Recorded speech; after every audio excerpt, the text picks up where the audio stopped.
Fine, good evening, everyone. This is Patricia, and I am traveling for history. I'm in Cornwall, Vermont this evening, and I saw this really interesting historic marker. So I thought, since I find it interesting, that you would too. I would like to note first the year that this was put up, which was 2017. And let me zoom in so you can see that. Right there. Vermont Division for Historic Preservation 2017. Why does that matter? Well, let's see how you feel about some of the language here. The Gag Rule, 1836 to 1844. In the 1830s, Americans were becoming outspoken about slavery, inundating Congress with abolitionist petitions. Southern legislators believed slavery was protected by the U.S. Constitution, and changes to the practice threatened their livelihood. Conflict ensued, pitting Northern abolitionists against many members of Congress. Vermont's William Slade was at the center of this fight, working with John Quincy Adams to bring the debate to the House of Representatives.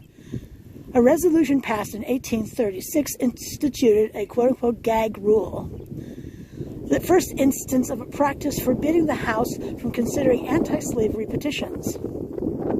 Repealed in 1844, the gag rule involved acrimonious sectional conflict and anticipated the Civil War and its violent energy. It's that last sentence that just I find intriguing. The gag rule involved acrimonious sectional conflict and anticipated the Civil War and its violent energy. Well, it was just over there that I filmed a video on that monument there.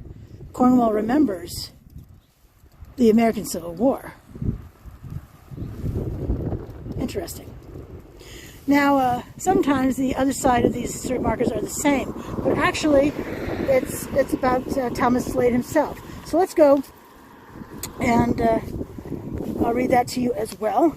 You can read it on your own, because it'll be posted on Instagram and Facebook under Traveling for History. So, this is also the same date, 2017. That's the way it works. William Slade, 1786 to 1857. William Slade was one of Vermont's great public servants and an ardent abolitionist. Born when Vermont was an independent republic, he died just before the Civil War. A graduate of Middlebury College, admitted to the bar in 1810, Slade was a formidable activist opposed to the war with Mexico. He compiled the first Vermont state papers and Laws of Vermont to 1824.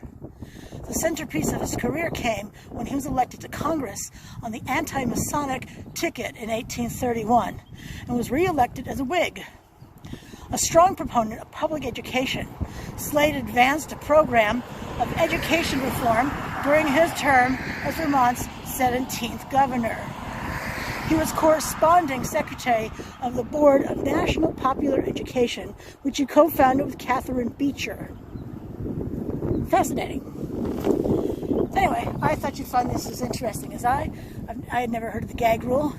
Well, maybe I had, but if I did, it may have been high school, which was, gosh, nearly 40 years ago. Jeez. All right. Well, thank you for hanging out with me. And as I continue my tour of Cornwall, Vermont. So if you like my content, hey, subscribe. Please subscribe to my channel. I would really appreciate it.